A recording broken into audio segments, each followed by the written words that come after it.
Bom, gente, vamos começar aqui nossa aula de hoje da educação permanente, né? Do CRO de Minas Gerais. Só um minutinho. O doutor Levi já ligou a câmera aí.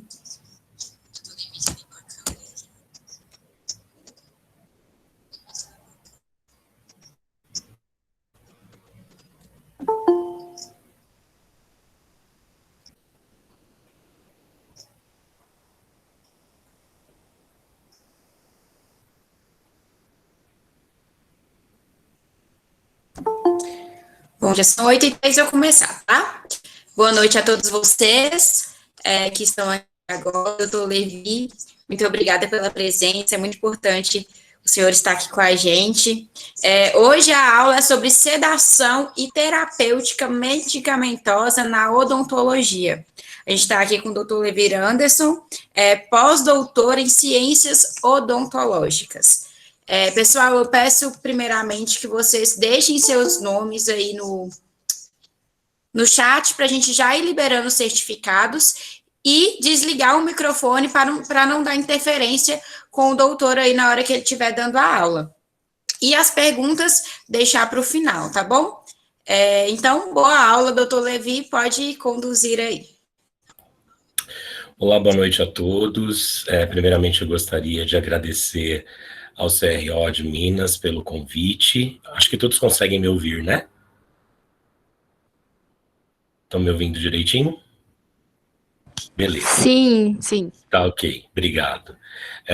Hoje nós vamos conversar sobre um assunto que eu particularmente já venho trabalhando aí ao longo dos anos e estudando bastante. Eu acho que a gente pode aproveitar para trocar um pouquinho aí de informações, de conhecimentos e tudo que eu puder agregar aí a todos os presentes. Eu fico extremamente agradecido e muito obrigado aí a participação de todos desde já. Eu vou projetar aqui a aula e aí eu acredito que talvez eu não consiga ver o chat durante a apresentação. Então, eu não sei como que é a dinâmica de vocês aí do CRO, se a gente pode, se você seleciona as perguntas ao final e aí a gente responde, pode ser assim? Pode, doutor. Eu vou estar olhando as perguntas aqui, porque realmente não vai dar para o senhor ver. Aí, no final, a gente entra e eu falo as perguntas, tá? Tá, ok, então. Muito obrigado, viu? Só projetar aqui a aula para vocês.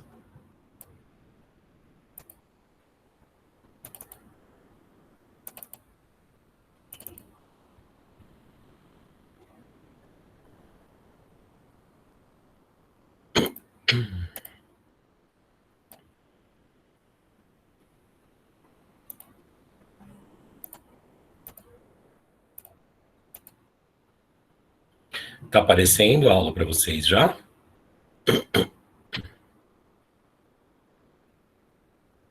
Sim, professor. Tá, ok, muito obrigado. Bom, então, nós vamos conversar um pouquinho sobre sedação e terapêutica medicamentosa. É uma aula, de uma certa forma, muito importante, e ela é uma aula extensa também, né? Então, em uma hora e pouco, é muito difícil falar de tudo que a gente precisa conversar da terapêutica e da sedação. Mas eu tentei compilar aqui o que é mais importante, e aí nós vamos discutindo ao longo da apresentação, tá? Quando nós falamos dessas prescrições, toda essa parte terapêutica em odontologia, e nós pensamos no fundamento da prescrição, a primeira coisa que nós temos que sedimentar nosso conhecimento e a nossa prescrição é na orientação, no apoio, na atenção e cuidado do paciente. Se nós não tivermos esses pilares no início da prescrição, fica muito difícil para fazermos uma prescrição assertiva. De nada adianta você ter conhecimento da patologia do paciente, saber exatamente o que deve ser prescrito, se você também não orientar esse paciente no que diz respeito a essas prescrições. Haja vista que muitos dos pacientes que nós atendemos, muitas vezes são pacientes leigos no assunto e que mal sabem ler ou interpretar um receituário. Então, muitas vezes a orientação verbal, ela também é fundamental após a prescrição. Então, a conversa, o acolhimento, a interação com esse paciente, a realização dos exames clínicos e as demais orientações, o somatório de tudo isso leva ao que nós chamamos de agentes terapêuticos e de promoção de saúde, seja num paciente adulto, seja num paciente infantil. Bom, e quais seriam, então, os pilares racionais da escolha terapêutica? Então, de acordo com Oliveira, em 2011, ele relatou que precisão e nível de certeza do diagnóstico é fundamental para a prescrição, a realização de um diagnóstico completo e, obviamente, que a existência de um diagnóstico único seria muito importante, só que nem sempre nós temos condições de dar esse diagnóstico preciso numa consulta odontológica, seja ela ambulatorial, beira-leito, né, hospitalar, enfim. É muito importante avaliarmos a gravidade do caso desse paciente, qual é o prognóstico desse indivíduo, as repercussões físicas, emocionais e sociais que isso pode trazer ao nosso paciente, e, obviamente, conhecer a questão de resposta ou de refratariedade a tratamentos anteriores. Então, às vezes, o paciente já foi submetido a uma prescrição medicamentosa, não houve resposta, e muitas vezes não teve resposta, não porque a medicação não exerceu a sua função terapêutica, mas porque deveria ser um conjunto, principalmente nos casos de urgência, onde você precisa fazer um acesso endodôntico de urgência, né? Então o tratamento mecânico associado à terapêutica medicamentosa é fundamental. Conhecer a realidade socioeconômica do indivíduo, isso é muito importante. De nada adianta você prescrever um clavonalato de potássio associado a amoxicilina, se o paciente não tem condições de pegar isso no serviço público, de repente ele não tem condições socioeconômicas para adquirir o fármaco. Então, é muito importante nós conhecermos outras possibilidades terapêuticas de prescrição, para que esse paciente tenha acesso, para que ele consiga adquirir o medicamento, seja no serviço público, ou até mesmo conseguir comprar esse medicamento. O nível de instrução, capacidade de compreensão e seguir as orientações e prescrições, por isso que eu comentei lá no começo, essa questão de interação com o paciente e exatamente passar essas orientações. Conhecer as preferências do indivíduo, mas aqui eu não gosto muito daquela pergunta que o pessoal faz, né? O que o senhor tem lá na sua casa para tomar? Porque é papel nosso, como profissional da saúde, sabermos o que prescrever. Aí você pode até perguntar, e dentro do que o paciente tiver, você saber se é realmente a melhor indicação ou não aquele analgésico, aquele anti-inflamatório, ou aquele antibiótico que às vezes ele tem lá, que sobrou de uma outra tomada. Então isso é importante conhecer. Os riscos e os benefícios das opções terapêuticas e saber se o tratamento ele vai ser específico, ele vai ser curativo ou apenas empírico, a variedade e disponibilidade de alternativas farmacológicas, a disponibilidade disso no mercado. Então, por exemplo, um tempo atrás, a gente prescrevia clindamicina para os pacientes que eram alérgicos às penicilinas, e o paciente não conseguia adquirir o fármaco no mercado porque realmente estava em falta, pelo menos no estado de São Paulo. Tá? Então, é importante vocês acessarem de vez em quando no site da Anvisa, para saber quais são os fármacos que foram suspensos. Vocês podem até mesmo assinar o boletim lá da semanal da Anvisa, e eles mandam essa atualização para nós, saber o que está disponível no mercado, o que não está, o que foi retirado e por quê. Isso é muito importante. As experiências pessoais do paciente com relação àquela medicação, eletividade, a urgência ou emergência. Tudo isso também é muito importante. E, por fim, conhecer qual é a realidade de atendimento desse indivíduo. Será que eu vou atendê-lo em ambiente ambulatorial? Será que eu vou atendê-lo em ambiente hospitalar? E conhecer todos esses valores e alternativas que eu já comentei no slide anterior com vocês. Tá? Isso é muito importante, principalmente quando nós estamos trabalhando com um público que é socioeconomicamente menos avantajado, e é importante você passar informações sobre fontes de fornecimento gratuito ou de baixo custo para esses indivíduos. Bom, a troca de informações com o profissional da área médica é fundamental, e aqui eu deixo muito claro que quando eu digo troca de informações, eu não estou falando de autorização. A partir do momento que esse paciente ele está sob os seus cuidados como cirurgião dentista, ele é seu paciente, e é obrigação sua saber o que você deve prescrever ou não. E o porquê dessa troca de informações? Eu preciso saber qual é o risco desse meu paciente frente ao tratamento que eu vou realizar, ou frente às medicações que eu vou prescrever. Então, eu coloquei aqui nesse slide, por exemplo, um exemplo de uma carta, né, que você pode enviar para o profissional da área médica. E percebam que nesse exemplo eu coloco o paciente X necessita de tratamento odontológico e diante disso solicita informações quanto ao risco cirúrgico do paciente. Por que eu coloquei risco cirúrgico? Porque quando você coloca esse termo numa carta para o profissional da área médica, ele já entende que ele precisa te dar um feedback, quanto ao risco desse paciente. Então, ele é um paciente ASA 1, é um paciente ASA 2, um paciente ASA 3, aquela classificação de acordo com a Academia Americana de Anestesiologia.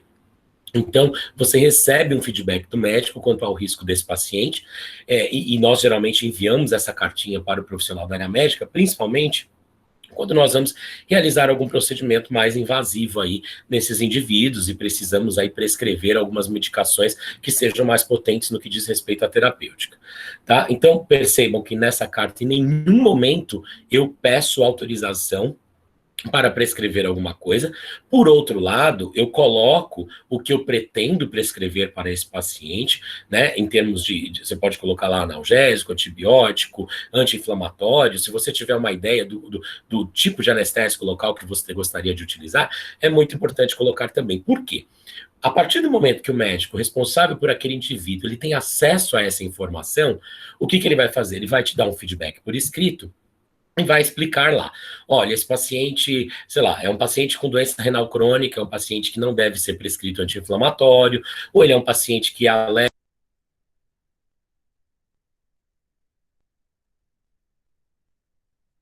Professor, o áudio tá mudo.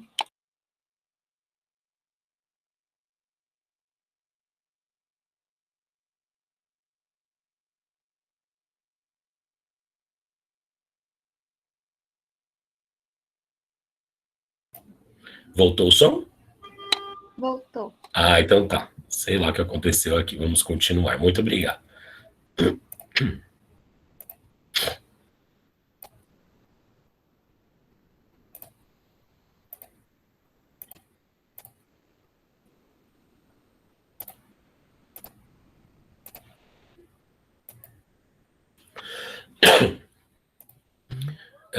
Voltou o compartilhamento, gente, da tela? Sim, professor. Obrigado. Bom, então eu coloquei aqui para vocês essa cartinha, né, mostrando, portanto, um exemplo aí de comunicação que você pode estabelecer com o profissional da área médica, tá? Bom, recursos que vocês podem utilizar durante o atendimento desses pacientes. Nós atendemos pacientes no consultório que apresentam aí diversos quadros patológicos e muitas vezes eles fazem uso de diversas medicações. Então, nós temos a Relação Nacional de Medicamentos Essenciais, que é um material elaborado pelo Ministério da Saúde, ele é atualizado anualmente, já tem a versão gratuita de 2020, vocês conseguem baixar gratuitamente no computador de vocês, e o bacana desse Rename é que os principais fármacos que nós prescrevemos na odontologia estão descritos no Rename. E, além disso, ele traz informações sobre o princípio ativo, ele traz informações sobre as interações medicamentosas e diversas informações que são realmente bastante relevantes quando nós vamos prescrever. Então, vocês têm acesso a esse material na internet. Nós temos também esse site, que é um site em inglês, que é o RxList. Você consegue acessá-lo e, pelo nome do princípio ativo, olha, o nome é em inglês, mas você consegue lá, por exemplo, ibuprofeno, clica no ibuprofeno, e ele te traz algumas informações sobre o princípio ativo, né, sobre esse fármaco, na forma de perguntas e respostas. Então, é um acesso rápido aí e muito bacana para vocês utilizarem no dia a dia. Além do famoso DEF, que é o Dicionário de Especialidades Farmacêuticas, né, que é atualizado também sempre. O problema do DEF é que nem sempre ele traz todos os fármacos que os pacientes utilizam, por questões burocráticas mesmo de laboratório, tá? Mas é um recurso muito interessante e que pode ser utilizado também no dia a dia da nossa rotina clínica aí. Existe também o portal Anvisa, onde vocês podem consultar o nome do fármaco genérico, o nome do fármaco referência, a forma farmacêutica que esse medicamento se apresenta, se ele está em comprimido, se é em solução oral, se é injetável, as concentrações, os principais detentores do registro, né, publicação do registro. Isso aqui nos dá bastante segurança, principalmente no que diz respeito aos laboratórios, né, que fabricam esses fármacos. Além de aplicativos, hoje em dia vivemos em era de tecnologia, nós temos esse aplicativo aqui, os genéricos, né? Vocês têm para o iOS, tem para Android, vocês conseguem baixar gratuitamente no celular de vocês, e vocês conseguem aí pesquisar o nome do medicamento, e ele te dá todas as informações, se ele é um fármaco referência, se ele é um genérico, se ele é um similar, as suas concentrações e as suas devidas formas farmacêuticas também. Então, alguns recursos para que vocês possam utilizar também no dia a dia. Bom, e aí nós começamos a falar aí de fármacos que são utilizados para o tratamento da dor. Obviamente eu poderia colocar uma definição de dor extremamente fisiológica aqui, mas eu preferi colocar uma definição mais simples, de acordo com a Associação Internacional de Estudo da Dor, que dor é a experiência sensorial e emocional desagradável relacionada com lesão tecidual real ou potencial, ou descrita em termos deste tipo de dano. Então, às vezes nós recebemos um paciente que ele está com uma dor instalada, ou é um paciente que está com aquela dor que vai e vem, aquela dor intermitente, e aí algumas condutas terapêuticas vão diferenciar quanto à prescrição de fármacos para esses indivíduos. Então, a dor aguda é aquela dor que está relacionada ao sintoma de doença, tem um início recente, estando geralmente relacionada a processos inflamatórios, infecciosos ou não, espásticos e ou isquêmicos. Já a dor crônica, ela representa por si só uma doença, né, aquela dor que persiste além do tempo esperado para a resolução da lesão tecidual. E, obviamente, que em função do perfil dessa dor, nós vamos ter prescrições diferenciadas. Bom, no caso da dor crônica, a Associação Internacional para o Estudo da Dor, ela estabelece que é uma dor que tem uma duração superior a 3 meses, ela é persistente ou intermitente, e ela pode estar associada a disfunções de sistema nervoso central ou sistema nervoso periférico, e, portanto, nesses casos, ela pode ser chamada de dor neuropática. E quanto à inflamação, né? A inflamação ela é um processo fisiopatológico, estereotipado, multimediado de defesa e reparação. Então, quando eu olho a definição de inflamação, a pergunta que me vem à cabeça é: será que quando eu faço a prescrição de um anti-inflamatório, eu tenho que acabar com essa inflamação? Não, né, gente? Porque inflamação é uma resposta do organismo. Na verdade, quando você prescreve um anti-inflamatório, você quer amenizar, você quer mitigar esse processo inflamatório, tá? Então, eu coloquei aqui para vocês o professor Maurício Rocha e Silva, um pesquisador que foi muito importante na farmacologia, lá da USP de Ribeirão. Ele foi um dos primeiros pesquisadores a trabalhar com os mediadores inflamatórios. Então, ele sabia que quando você tinha um agente lesivo, você tinha liberação de mediadores químicos.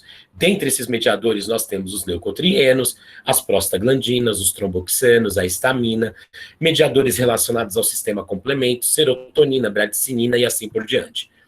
Todos esses mediadores estão relacionados a respostas inflamatórias. E quais seriam as respostas inflamatórias? Vasodilatação, aumento de permeabilidade vascular, infiltrado leucocitário e processo de fagocitose. Esse pesquisador, ele ganhou assim, sucesso, ganhou muito destaque aí na área de farmacologia por trabalhar com o desenvolvimento desses mediadores. Então, eu peguei uma imagem aqui que ele mostra para nós os diversos tipos de mediadores e processos que acontecem ao longo da instalação do processo inflamatório e da sua resolução. Curioso o fato que quando nós avaliamos todos esses mediadores presentes, olha que interessante, as prostaglandinas, elas estão presentes desde 30 minutos de instalação do processo inflamatório, vai aumentando, vai passando o tempo aí, vai aumentando o número de horas, e a quantidade dessas prostaglandinas vai aumentando, até o momento que você tem a resolução do quadro, e você volta a uma quantidade homeostática de prostaglandina. Então, diversos mediadores inflamatórios estão presentes aqui, elencados aqui embaixo nessa tabelinha, mas mostrando para vocês que prostaglandina é um mediador extremamente potente no processo de algia e no processo inflamatório. Então, quando eu falo de controle da inflamação, a pergunta é: será que é melhor eu bloquear os receptores de prostaglandinas ou bloquear a síntese de prostaglandina? É óbvio que seria interessante bloquear a síntese de prostaglandina, mas hoje em dia no mercado farmacológico, nós não temos fármacos que vão bloquear 100% a síntese de prostaglandina, mas nós temos fármacos que vão bloquear esses receptores. E esse é o papel da farmacodinâmica hoje em dia, né? A avaliar, estudar a relação entre fármaco e o seu devido receptor. Então, nós temos aqui as prostaglandinas e as prostaciclinas, e aqui, pessoal, só chamando a atenção de vocês, prostaciclina é um tipo de prostaglandina, mas ela é uma prostaglandina que está lá no sistema renal. tá? Então esse nome aqui é a mesma coisa em termos morfológicos, mas tem uma pequena diferença na fórmula química, tá? E a sua localização. As prostaciclinas, elas estão muito presentes no sistema renal. Então nós temos as prostaglandinas que funcionam, né, como proteção gástrica, estão associadas ao processo de febre, fluxo sanguíneo renal, cardíaco e cerebral. Nós temos as prostaciclinas também relacionadas a essas funções, acrescentando aqui a antiagregação plaquetária, e nós temos também os tromboxanos, que têm papel fundamental na agregação plaquetária. E aí, olha que interessante, né? Quando nós trabalhamos e falamos desses mediadores, por que muitas vezes você vai lá e prescreve um diclofenaco para o paciente e prescreve a nimesulida para um outro paciente, e a resposta farmacológica é diferente? É óbvio que existem N fatores que afetam essa resposta farmacológica. No entanto, eu também tenho um fator molecular que está relacionado a isso, tá? Então, o que acontece? O diclofenaco, por exemplo, vocês vão te convir comigo que ele é uma bomba relógio. O cara toma aquilo, ele tem uma baita dor de estômago, um desconforto gástrico super forte, super potente, né? Enquanto que a nimesulida, ela até pode trazer um desconforto gástrico, mas não é tão potente quanto o desconforto que o diclofenaco traria. Por quê? Porque a nimesulida, ela realmente não tem uma inibição tão grande, não leva a uma inibição tão grande dessas prostaglandinas que agem na parede gástrica como protetoras. Já o diclofenaco, sim, ele age sobre essas prostaglandinas e acaba inibindo a ação de proteção gástrica desses mediadores aqui. E isso acaba gerando um desconforto gástrico muito grande para os nossos pacientes. E quando nós falamos, então, desses fármacos, os anti-inflamatórios, nós classificamos esses fármacos em dois tipos, os anti-inflamatórios não esteroidais e os anti-inflamatórios esteroidais. Vamos começar falando aqui dos não esteroidais. Então, vocês todos sabem muito bem que nós temos uma membrana celular que é constituída de uma camada, né, de fosfolipídios, e todas as vezes que você tem um estímulo, né, agindo sobre essa membrana, você vai ter o quê? A inibição de uma substância chamada anexina 1. Essa anexina, ela fica armazenada aqui nessa membrana. Quando você inibe a ação dessa anexina 1, existe a liberação de uma enzima chamada fosfolipase A2. Essa fosfolipase, ela age sobre essa camada de fosfolipídios, degradando essa camada. Quando você tem a degradação desses fosfolipídios, existe o quê? A formação de uma substância que é esse AA, chamado de ácido araquidônico, que é um mediador inflamatório superpotente, e ele vai caminhar por duas vias, por uma via da lipoxigenase e uma via da ciclooxigenase. Para nós, em termos de prescrição, acaba sendo muito mais relevante conversar sobre a ciclooxigenase. Por quê? Porque é uma via que vai estar relacionada ali com as prostaciclinas, com os tromboxanos e as prostaglandinas. Já essa via da lipoxigenase, nós temos aqui também algumas substâncias que funcionam ali, por exemplo, na quimiotaxia, como os hidroxiácidos. Nós temos os leucotrienos, que está muito relacionado com os processos de hipersensibilidade. Nós temos as lipoxinas também, tá? Mas em termos de prescrição, a via da ciclooxigenase tem uma relevância maior. Bom, quando você prescreve um anti-inflamatório não esteroidal, ele vai agir aqui, na COX, que é a ciclooxigenase. Nós temos a COX-1, nós temos a COX-2 e a COX-3. COX-1 é aquela que é patológica, né? É aquela que é fisiológica, e nós temos a COX-2 que é a patológica, tá? Então eu tive uma agressão ao sistema ali, eu já tenho liberação dessa COX-2. Existe a COX-3 também, mas a COX-3 ela age no sistema nervoso central e não vem ao caso nós discutirmos agora a COX-3, tá? Então a COX-1, que é fisiológica, ela está em quantidades homeostáticas no nosso organismo, e a COX-2, que é patológica, ela vai ser liberada diante de um processo ali patológico, diante de um estímulo, diante de um trauma gerado nessa membrana ali. Então, olha só, quando eu tenho estímulo fisiológico, eu tenho a presença da COX-1, que é constitutiva, que age, né, que tem uma relação com os tromboxanos, as prostaglandinas e as prostaciclinas, e vão agir principalmente sobre o endotélio e a mucosa gástrica. Por outro lado, quando eu tenho um estímulo inflamatório, eu vou ter a presença de algumas células, como os macrófagos e outras células do sistema imunológico. Nós vamos ter a liberação da COX-2, que vai ser induzida, aí relacionada com as citocinas inflamatórias, muito presente nos processos periodontais, as endotoxinas e os mitógenos. Temos aí a presença de vários outros mediadores e acaba ocasionando no processo inflamatório. Bom, então, resumindo, COX-1 ela é constitutiva na maioria das células, é uma fonte dominante de prostanoides para a função de manutenção, ao passo que a COX-2 ela é induzida por citocinas inflamatórias e é uma fonte dominante de prostanoides na inflamação e talvez no câncer. Já tem alguns trabalhos investigando isso também. Por outro lado, nós temos um outro grupo de anti-inflamatório, que são os anti-inflamatórios esteroidais. Esses anti-inflamatórios esteroidais não vão agir aqui embaixo nessa cascata, mas eles vão agir aqui em cima.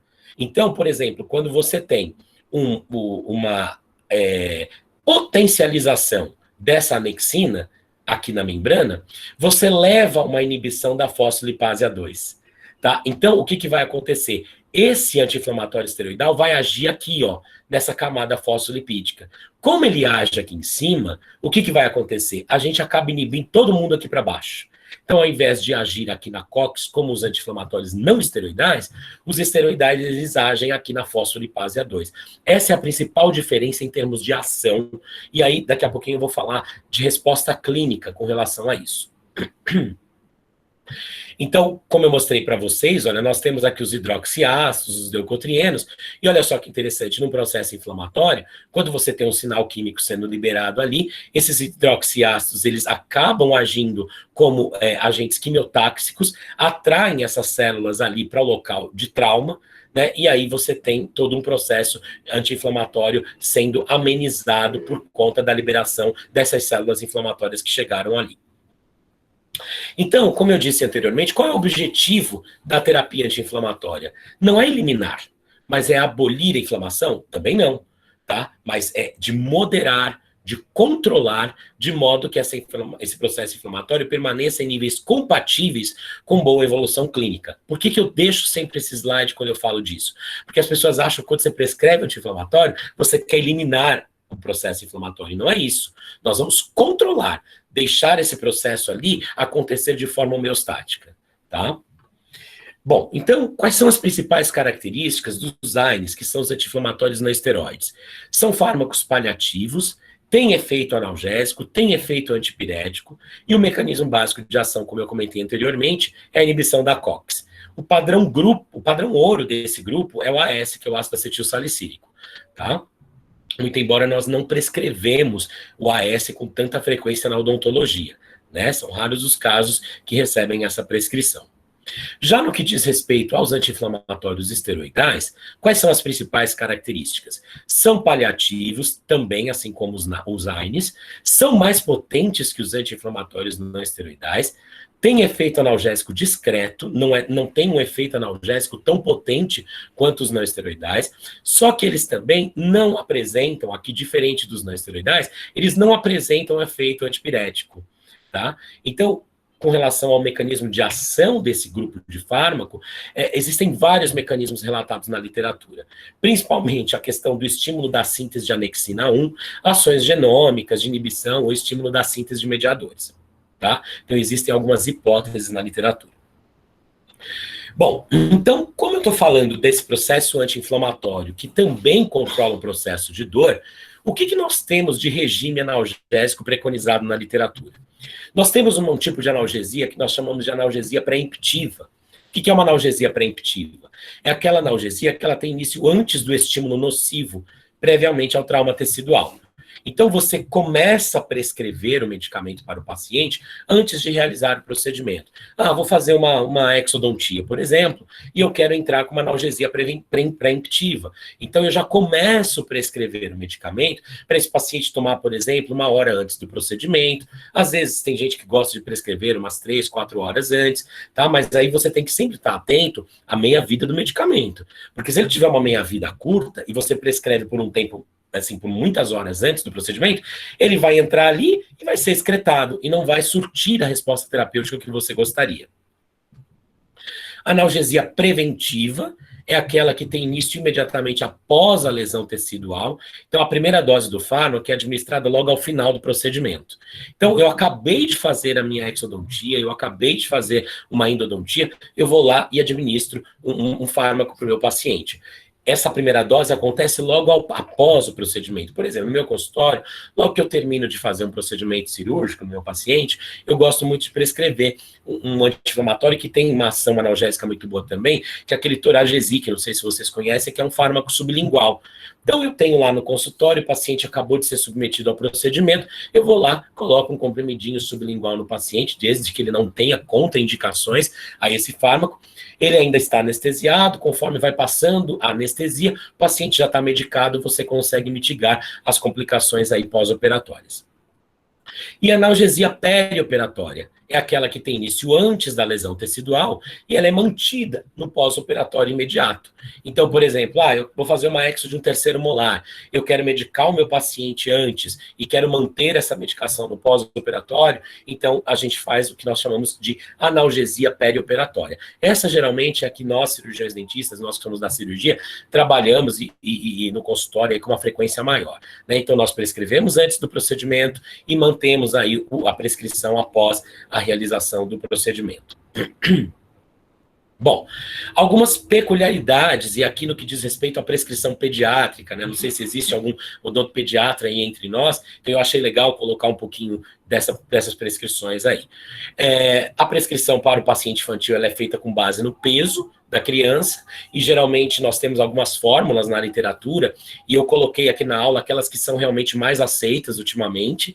Então, quando você trabalha com pacientes na faixa etária de 3 meses a 1 ano, você tem que estimar o peso da criança. O ideal é que todos tivéssemos uma balança no consultório, mas nem todo mundo tem, né? Principalmente quem atende criança, às vezes até tem, mas quem não atende criança com frequência, não tem a balança no consultório, mas você pode usar essas formulinhas para estimar o peso da criança.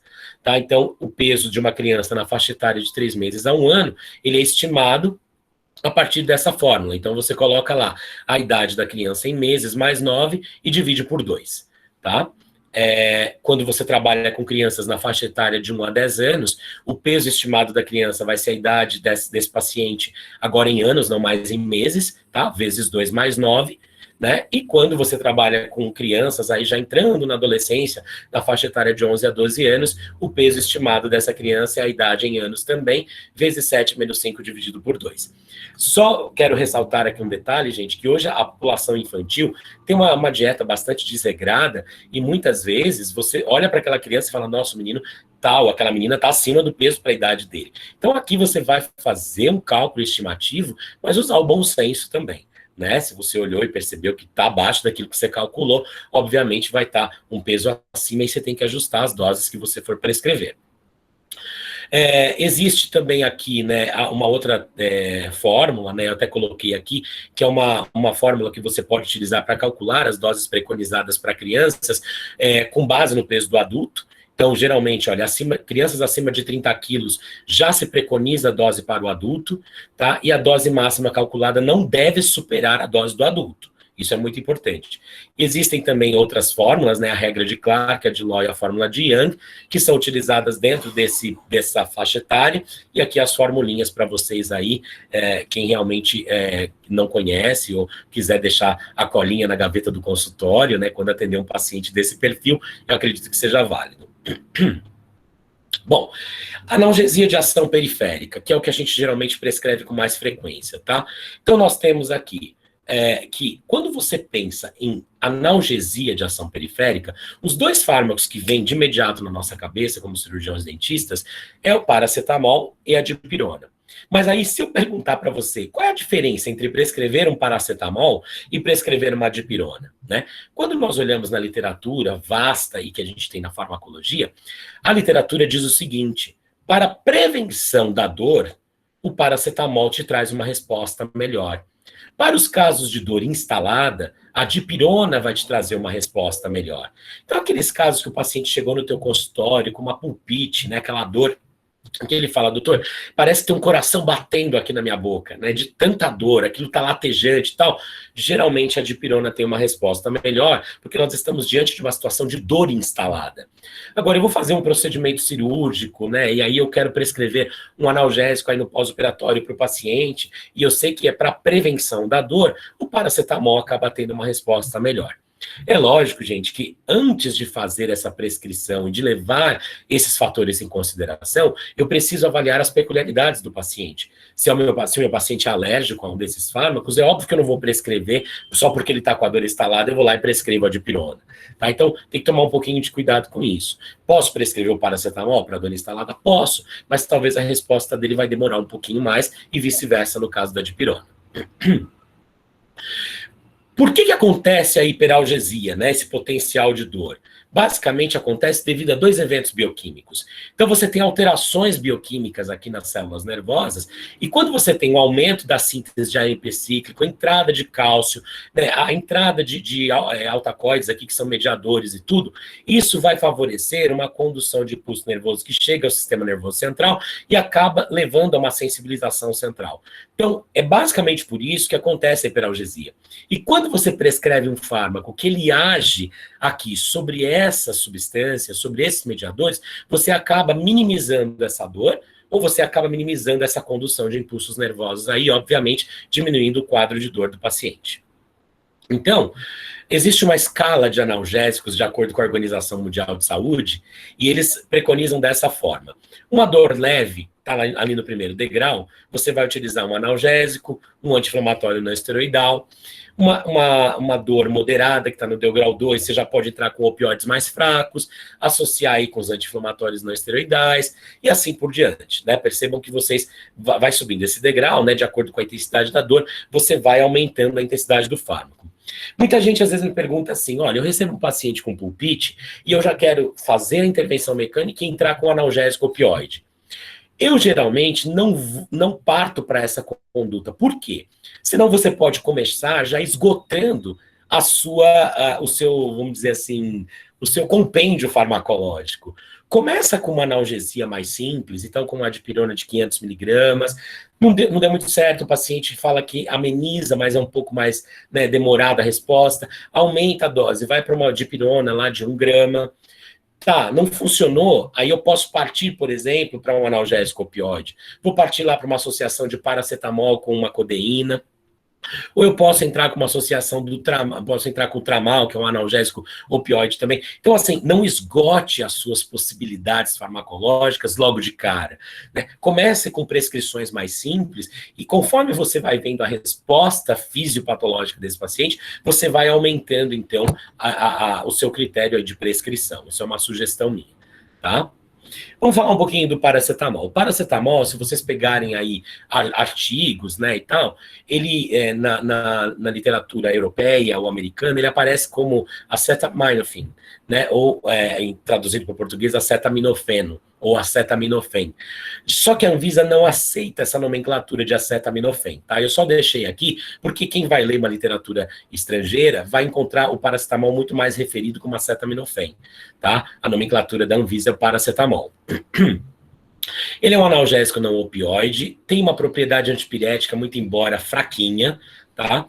É um fraco inibidor da COX-1 e COX-2, e como eu disse anteriormente, ele promove analgesia onde há expectativa ou presença de dor leve a moderada. Então, para os quadros de prevenção à dor, ele te traz uma resposta bacana.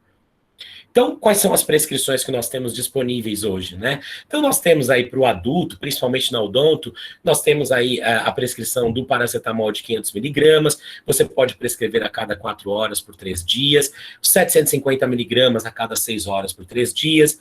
Nós temos a prescrição infantil, o paracetamol de 200 miligramas por ml, dose de solução oral em gotas, né? Então, é 1 gota por quilo. E várias outras formas farmacêuticas e doses, né, e concentrações disponíveis aí no mercado, tá? Coloquei aqui que para quem atende crianças, né, então para os bebês abaixo de 3 anos, você tem a opção do paracetamol de 100 miligramas por ml, então na própria bula tem ali o peso da criança e aí a dose correspondente que você põe aqui na seringuinha, tá? Para crianças acima de 3 anos, tem também a possibilidade do paracetamol de 32 miligramas por ml, né? E também o paracetamol em gotas, esse aqui é suspensão oral, vem o xaropinho, o copinho, né? E aqui o em gotas que você também pode prescrever. Administração a cada 6 horas. Contraindicações do paracetamol aos pacientes alérgicos, aos pacientes hepáticos, e aqui chamando a atenção, gente, muita gente fala assim, olha, o paracetamol ele é hepatotóxico. Na verdade, quando você faz uma busca na literatura farmacológica, não é o paracetamol propriamente dito que é o agente hepatotóxico, mas é um metabólito que é produzido ao longo da sua biotransformação que acaba levando uma agressão ao fígado dos nossos pacientes. E lógico que assim, o uso controladinho ali por 3 a 5 dias de analgésico não vai trazer nenhum dano hepático para o paciente, a não ser que ele já seja um paciente hepático. Agora, se é um paciente que ele faz uso crônico da medicação, é óbvio que a longo prazo ele vai apresentar danos aí hepáticos, tá? Não é recomendado a prescrição do paracetamol para indivíduos etilistas, né? Então, para pacientes alcoólatras, porque a interação do álcool com esse metabólito do paracetamol, que é produzido ao longo da sua biotransformação, também favorece o quadro de hepatotoxicidade do medicamento aqui para o paciente. E no caso de pacientes em uso contínuo da varfarina sódica, que é um anticoagulante, não é recomendada a prescrição do paracetamol, porque o paracetamol ele compete pelas mesmas proteínas plasmáticas da varfarina, por exemplo, que é um anticoagulante. Quando existe essa competição, grosseiramente dizendo, é como se o paracetamol ganhasse a corrida, se liga a essas proteínas, e a varfarina, que é um anticoagulante, ela fica livre ali no plasma. E, portanto, a sua ação anticoagulante fica potencializada. Tá? Então, não seria recomendado para os pacientes que fazem uso dessas medicações. E a dipirona? É um analgésico então, indicado no controle da dor de intensidade leve a moderada, leva a uma depressão direta da atividade nociceptora e diminui o estado de hiperalgesia persistente. Por isso que eu falei para vocês que ela vai ter uma resposta muito melhor quando ela age sobre uma dor instalada. Tá? É uma droga de uso restrito nos Estados Unidos e em vários países da Europa, principalmente por conta da granulocitose que ela pode causar, tá? Pode trazer complicações gastrointestinais, mas isso é uso a longo prazo, tá? Pode favorecer o aparecimento de anemia plástica e até mesmo os quadros de anafilaxia. Mas, como eu disse a vocês, uso contínuo, né? Uso crônico dessas drogas, tá? Então, paciente que faz uso crônico por prescrição médica, ele precisa de acompanhamento médico constantemente. Um detalhe super importante que muita gente me pergunta: dipirona não afeta a pressão arterial. Professor, mas eu tomo a dipirona e a minha pressão cai. Quando a dipirona ela é administrada por via oral, não há nenhuma evidência na literatura mostrando que ela vai afetar a pressão arterial do paciente. Por outro lado, quando ela é prescrita por via intramuscular ou por via endovenosa, como a gente tem todo um processo de distribuição e biotransformação diferenciado, daí sim ela pode ter algum impacto sobre a pressão arterial do paciente. Mas a dipirona em comprimido, dipirona em gotas, que a gente utiliza até com mais frequência, não existe evidência na literatura mostrando que ela afeta a pressão arterial. Professor, mas por que eu tomo e de repente parece que a pressão despenca? Ou você tem uma hipersensibilidade a esse princípio ativo, ou é uma resposta do seu organismo diferenciada ao princípio ativo da dipirona. Por quê? Se vocês vão te convir comigo, se ela afetasse a pressão arterial do paciente quando você faz uso por via oral, ninguém precisava ficar tomando antihipertensivo por aí. Tá? Então, a gente só chama atenção para esse detalhe, porque muita gente, existe né, um comentário que se espalhou pela sociedade dizendo que ela afeta a pressão arterial. Por via oral, não. Não existe evidência científica para isso. Tá? Com relação à prescrição por via intramuscular ou intravenosa, eu só falo para os colegas tomar muito cuidado, porque realmente, tanto por via intramuscular como via endovenosa, você pode ter condições circulatórias instáveis, e aí, obviamente, ela pode afetar a pressão arterial, tá? Quanto à prescrição da dipirona, ela deve ser evitada nos 3 primeiros meses e nas 6 últimas semanas de gestação, porque ela é uma leve inibidora das prostaglandinas uterinas, e isso pode afetar o trabalho de parto do paciente. Tá? No entanto, acho que todos vocês devem saber que das drogas analgésicas periféricas, a preconizada hoje em dia, principalmente na odontologia, é o paracetamol para os pacientes gestantes. Ah, professor, mas eu, de repente, fui prescrever e ela me disse que o médico mandou ela tomar dipirona. Tá ok. Se ela já faz uso da dipirona, muito provavelmente o médico conhece todo o perfil sistêmico dessa paciente e ela vai fazer uso do fármaco aí entre esse período de 3 a 6 meses ali, né? Porque não pode nos 3 primeiros meses e nas 6 últimas semanas de gestação. A dose usual prescrita de dipirona é de 500 miligramas ou até de 1 grama a cada 4 ou a cada 6 horas. Como eu disse, para não esgotar a nossa prescrição aí, eu geralmente começo prescrevendo de 6 em 6 horas. Paciente reclama de dor, diminuo esse intervalo entre as doses, posso prescrever até de 4 em 4. E caso vocês queiram prescrever a dipirona por uma outra via que não seja oral, eu sugiro que vocês prescrevam por via endovenosa. Por que por não intramuscular? Gente, dói demais a administração da dipirona intramuscular.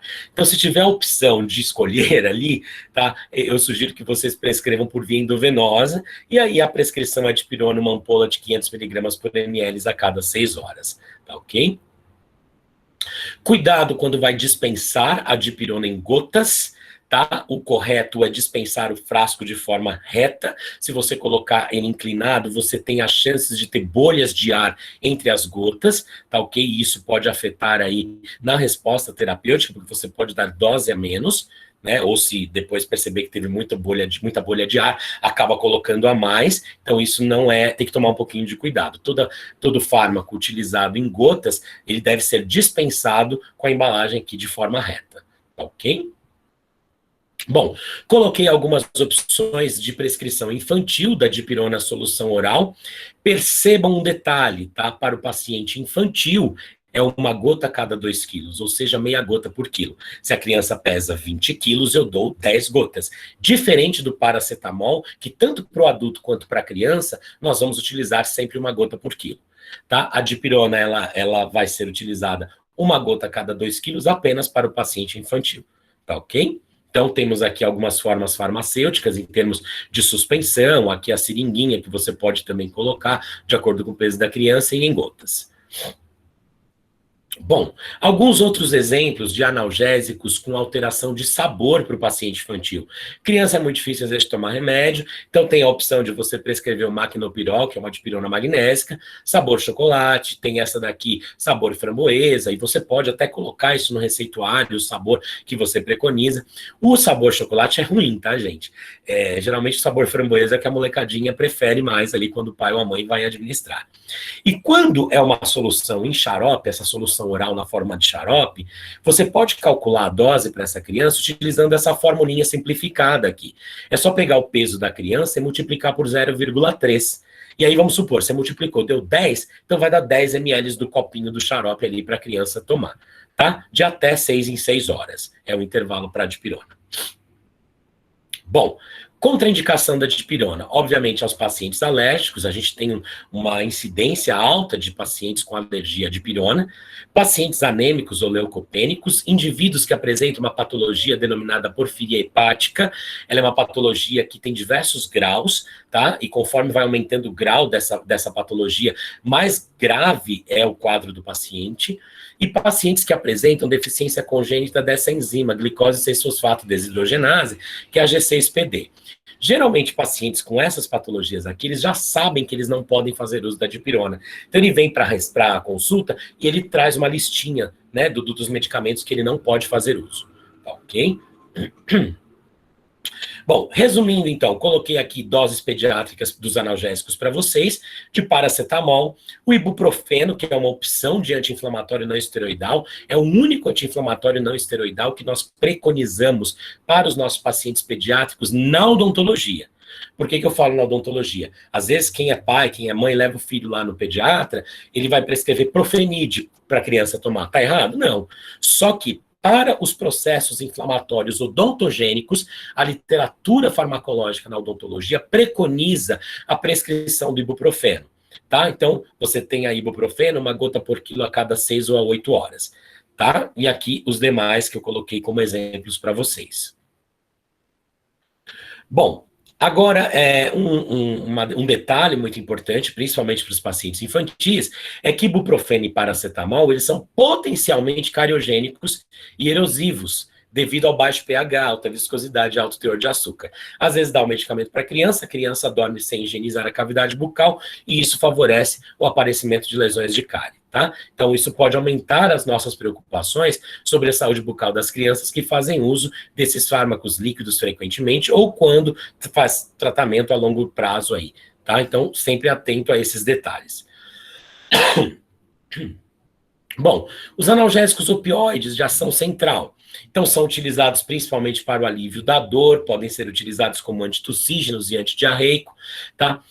Apresentam aí diversos efeitos, como efeitos adversos mesmo, então dentre eles a sonolência, a sedação, náusea, vômitos, depressão respiratória, retenção urinária. Então o ideal é que eles sejam prescritos de forma controlada, tá? São fármacos que precisam estar sempre você tem que sempre acompanhar os pacientes.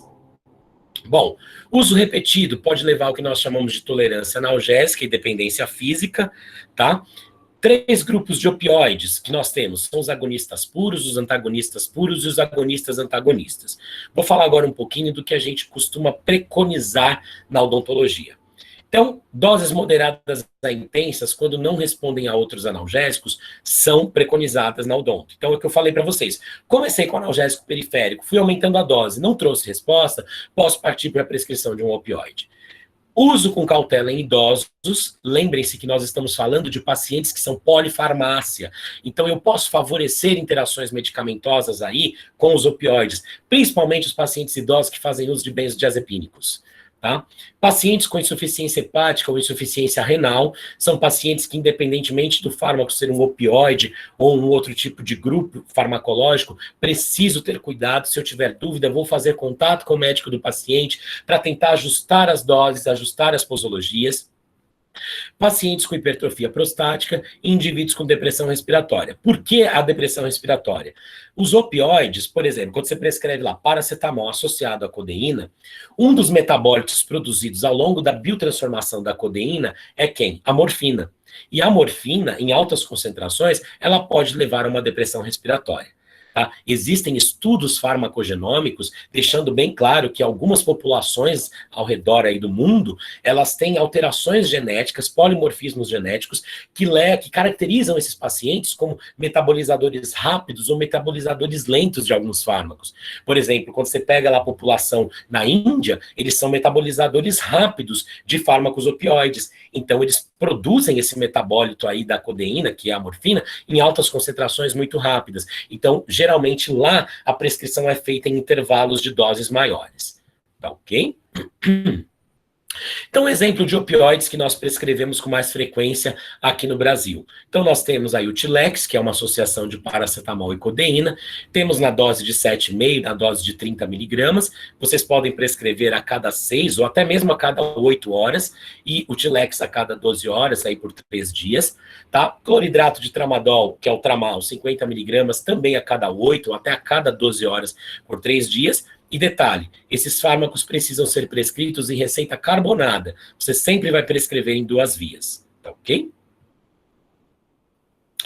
Quando você quer prescrever um fármaco de ação central endovenoso, nós temos a opção do Tramal, porque nós não temos o paracetamol associado ao Tilex endovenoso, tá? Então tem a opção do Tramadol, né, que é o Tramal, 50 miligramas por ml ou 100 miligramas a cada 2 ml, a cada 6 ou a cada 8 horas por 3 dias. No entanto, ele é um fármaco de uso para âmbito hospitalar. Bom, e quando e como empregar os anti-inflamatórios não esteroidais? Primeiro, para o controle da dor aguda, de intensidade moderada a severa, período pós-operatório de intervenções odontológicas eletivas, como exo de inclusos, cirurgias periodontais, colocação de implantes múltiplos, procedimentos de enxertia e controle da dor já instalada. Tá? Algumas considerações com relação aos usos de anti-inflamatórios na pediatria. Anti-inflamatório vai ser a sua última prescrição para o paciente pediátrico. Por quê? É uma droga apesar de serem as drogas mais utilizadas no mundo, em países desenvolvidos existe uma indicação bastante restrita na faixa etária pediátrica. Nós temos poucos estudos nos pacientes menores de 12 anos, e o Brasil já não tem políticas e normas regulatórias quanto a isso. Então, a venda, propaganda, prescrição de medicamentos acaba... Pessoal, acho que alguém está com o microfone aberto, está dando eco aqui para mim, se puderem ficar atentos aí para fechar, por favor. Tá, então, a venda, a propaganda e a prescrição de medicamentos acaba não tendo tanto controle desse grupo de fármacos aqui no país. Olha só, a Anvisa relata que o diclofenaco, por exemplo, ele é contraindicado para pacientes menores de 14 anos, tá? Por quê? Não existem estudos assegurando a eficácia e segurança clínica na faixa etária pediátrica. Então, pacientes que fazem uso de diclofenaco de forma crônica apresentam risco aumentado de sangramento do trato gastrointestinal, principalmente nesse uso mais prolongado aí. Com relação aos não esteroidais e febre, né? Você pode ter esse processo aí de febre tanto no paciente infantil quanto no paciente adulto. Foi feito um estudo, uma meta-análise com 17 estudos randomizados envolvendo 1.820 crianças e adolescentes abaixo de 18 anos. E o que essa meta-análise mostrou? Quando você compara o perfil de controle de febre do paracetamol com o ibuprofeno, o ibuprofeno ele foi mais efetivo no controle da febre dos pacientes. Agora, quando você compara dipirona e paracetamol, apesar de termos poucos estudos, mas a dipirona ela mostrou uma resposta muito mais rápida no controle da febre do paciente infantil quando comparado ao paracetamol, tá? E comparada também ao ibuprofeno. Então, para febre, gente, a dipirona, tanto no adulto quanto no paciente infantil, ainda continua sendo a nossa primeira escolha. Exceto nos casos dos pacientes que são alérgicos ao princípio ativo. Bom, resumindo aqui, anti-inflamatórios não esteroidais. A classificação atual, nós temos os seletivos e não seletivos. Os não seletivos, nós temos ibuprofeno, cetoprofeno, diclofenaco, cetorolaco, piroxicam e tenoxicam. Chamo a atenção de vocês para o grupo dos piroxicams e tenoxicam, porque alguns pacientes não sabem que eles são alérgicos e eles podem desenvolver fotossensibilidade a esses fármacos aqui. Então ele está num processo inflamatório, ele vai lá e toma um medicamento, vai para a praia. Quando ele volta da praia, tomou sol, a pele está totalmente manchada. Tá? E é um processo que é desencadeado frente à exposição da luz do sol. Tá? Os inibidores seletivos a COX-2, nós temos todos esses aqui, e chama atenção principalmente para a nimesulida, que é um fármaco muito bom, muito prescrito, tem acesso no serviço público, pelo menos aqui em São Paulo, os pacientes conseguem pegar, e além disso, ele tem não tem um custo tão alto, né? Não é um fármaco tão oneroso, então é uma boa opção também. As doses. Intervalos entre as doses de manutenção deverão ser estabelecidos com base na intensidade do traumatismo tecidual e na meia-vida plasmática de cada fármaco. Então eu coloquei essa tabelinha aqui, que é um resumão das doses e os intervalos entre as doses de manutenção para cada grupo de fármaco, e aqui nós temos os principais anti-inflamatórios não esteroidais prescritos na odontologia. Outros exemplos de não esteroidais, então nós temos aqui o Profenid, tem o diclofenaco intramuscular, que é muito bom, Profenid Retard, tem o Profenid solução oral em gotas, então outras opções aí para vocês prescreverem no dia a dia, tá? Não vou ficar lendo aqui todos os protocolos, né? Que a gente tem coisas mais interessantes para falar também. O Toragesic, que é sublingual, tem o naproxeno. Quem puder prescrever o Tilatil, que é o tenoxicam, também tem essa opção de prescrever endovenoso, tá? E aqui, lembrar que ibuprofeno é o único anti-inflamatório não esteroidal aprovado para uso em crianças, de acordo com as atuais recomendações do FDA, para a área odontológica, é o que a gente preconiza, tá ok? Isso está em qualquer literatura farmacológica aí que vocês forem fazer buscas, tá? E aqui as doses e a posologia direitinho. Duração do tratamento. Duração da dor odontogênica gira em torno de 24 horas, o pico da dor geralmente é de 6 e 8 horas após cirurgia, e o edema tem um pico ali após 36 horas pós-cirurgia. Portanto, a duração do tratamento com os não esteroidais deve ser geralmente ali por um período máximo de 48 a 72 horas, né? E aí certamente o rim e o fígado do paciente agradecem se a gente não extrapolar esse período de prescrição. Precauções e contraindicações, né? Coloquei aqui piroxicam e ibuprofeno com os anticoagulantes, tomar muito cuidado porque eles podem potencializar a ação dos anticoagulantes. Os anti-inflamatórios não esteroidais, eles podem inibir a ação dos antihipertensivos, e aí você pode ter um aumento da pressão arterial. Então, quando é um paciente hipertenso que faz uso desses fármacos, geralmente nós preconizamos a prescrição de anti-inflamatórios esteroidais. Tá? Evitar em pacientes com histórico de infarto do miocárdio, angina, que faz uso de stents nas artérias coronárias, pelo risco de aumento de trombose, especialmente em pacientes idosos. Estou andando um pouquinho mais rápido, gente, por conta do horário que eu tenho aqui, tá? Todos os anti-inflamatórios não esteroidais, eles podem causar retenção de sódio e água, diminuição da taxa de filtração glomerular, aumento da pressão arterial, particularmente em idosos. Então, geralmente, para pacientes idosos, nós não prescrevemos anti-inflamatórios não esteroidais, tá ok? Com relação aos anti-inflamatórios esteroidais, como eu disse a vocês, eles têm efeitos anti-inflamatórios detectados após 1 a 2 horas, controlam a migração de neutrófilos e as indicações são controle da hiperalgesia e edema. Então, até coloquei um artigo aqui interessante que ele fala, olha, a administração de corticoide melhora a experiência pós-operatória dos pacientes e tem um impacto significativo no trigêmeo e na inflamação, e efeitos maiores parecem ser alcançados usando a via parenteral e administrando corticoide antes da cirurgia. Tá? Então, quem for habilitado, quem souber fazer uma injeção intramuscular de um corticoide, por exemplo, antes de uma cirurgia de grande porte, não tem problema nenhum, faz ali a administração no deltoide e realmente ele tem ali uma resposta muito boa de acordo com essa literatura aqui, que é uma revisão sistemática. Então, coloquei aqui para vocês os fármacos que inibem a ação da fosfolipase 2, né, os esteroidais que nós geralmente preconizamos. Dexametasona 4 mg, pode ser prescrito em intervalos de 8 em 8 até 12 em 12, e a betametasona 2 mg, também intervalos de 8 em 8 a 12 em 12. E quando é endovenoso, 4 mg de 8 em 8 horas pode também ser prescrito. Pessoal, aqui são sugestões de protocolos. Existem vários outros protocolos na literatura e em nenhum momento eu quero deixar aqui a mensagem de que só esses estão corretos. Existem vários outros, tá? Desde que você tenha evidência científica para fazer a prescrição, não tem problema nenhum. Mas aqui são protocolos sugestivos aí de acordo com a literatura mais preconizada na odontologia.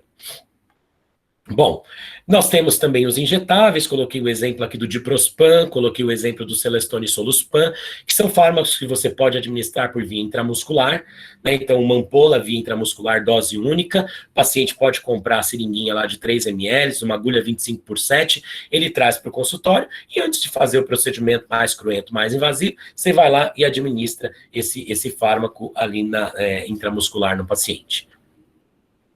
As doses pediátricas dos corticoides eu coloquei aqui para vocês, nós podemos prescrever tanto betametasona solução oral, tem também a solução injetável, tá? Nós não costumamos prescrever dexametasona para pacientes infantis, nós preconizamos a prescrição de betametasona, tá ok?